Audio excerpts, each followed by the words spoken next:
تو که خواب و خیال شبامی، قید همه چیزو زدم واسه این که الان تو با همی. هرچی تو دنیاست به کنار، تو تموم چیزی که میخوامی.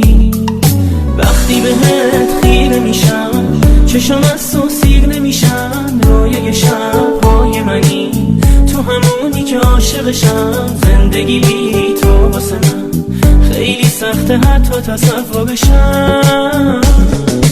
هر جا که باشی تو فکر تو هم حس میکنم پیش منی، باور قلب من اینه که گریه نکن که عشقات بدجور خرابم میکنه. راهی چشمه های خشک سرابم میکنه.